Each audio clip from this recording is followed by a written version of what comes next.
Hi, welcome back to the Guitar Dungeon. Today, a little bit of a special display. Can't find this one in the stores anymore.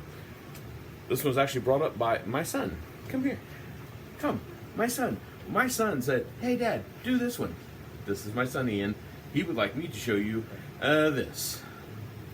This here. Watch out. You'll get hit. There you go. This here is a 1974 Fender F-75. This guitar has a shit ton of history behind it. What I tell everybody with this guitar is that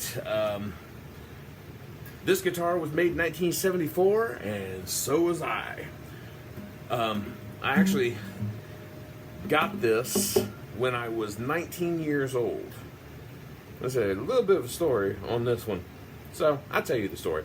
If you find one somewhere, I recommend them.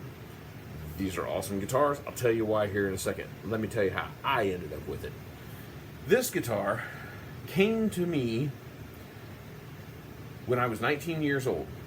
A long time ago. I ain't going into details. But a long time ago, this guitar ended up in my possession. I had somebody come to me at a place that I was working at the time, and it was talked about, and they knew that I played guitar. And somebody said, "Hey, are you interested in buying a guitar?" And I went, "I don't know. What kind of guitar, you know?" And they said, "Well, it's an acoustic guitar." At that time, I didn't have an acoustic, and I said, "Well, maybe, let me see it." And she said, "Well, my sister wanted to play guitar, and she got it, and she just put it in a closet, and it sat there for years, never touched." So I was thinking, oh, wow, this must be a real winner, The next day at work, she comes in and brings in this case. It was one of those old fiberboard cases, right? And it was shredded. I don't know if they had a cat that didn't like guitar cases or what, but this case was destroyed. And I was like, oh my God, I can't imagine what chunk of firewood is sitting inside this case, right? And lo and behold, I opened the case and saw this staring back at me. Instantly, I looked at it and went, holy shit, well, are you kidding me? How much do you want for it? And she says, well, how much would you give for it? Which is a trick question to, people that want to buy or sell guitars. If somebody says, well, how much would you give for it? Aim real low and be like, I don't know, like $10, right? Don't ever say what your heart's yelling, To which I told her, I don't know anything about guitars. I'm a kid at the time. Actually, I was 19, right? Knowing that the guitar was worth a little something. She says, well, she's looking to get $75 out of it.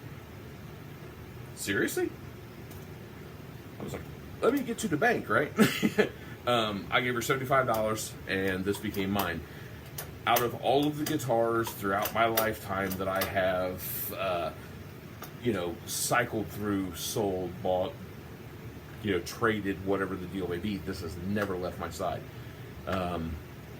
It's just been a great guitar. This guitar wrote my first album, the one that got me signed to an indie label. It was a metal album, but I wrote it all on acoustic. This acoustic. My other band, Element Earth, was born from this acoustic. It wrote the first 2 albums. It's toured. It's been around the block, man. It has seen some life. It's not fair if I don't at least, let you hear some of what it sounds like. We just do a couple chords, right?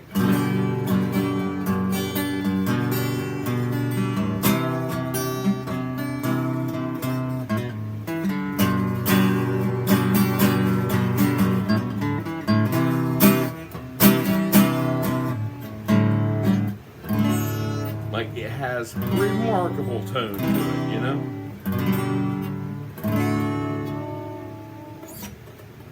The story I was wanting to tell you on this guitar that I found out after the fact, after I already bought it. During the time that this guitar was made, there was a shortage of tone woods in the United States. A lot of these guitars, Fender marketed out to Japan. because they had the proper woods for it, and they were toting around, all of the tone woods that we were short in, they had, meaning, your spruce, your mahogany, or, rosewood, all the gorgeous stuff. Oh, I forgot to show you that the binding and the back seam, and I mean, goddamn, it's a gorgeous guitar.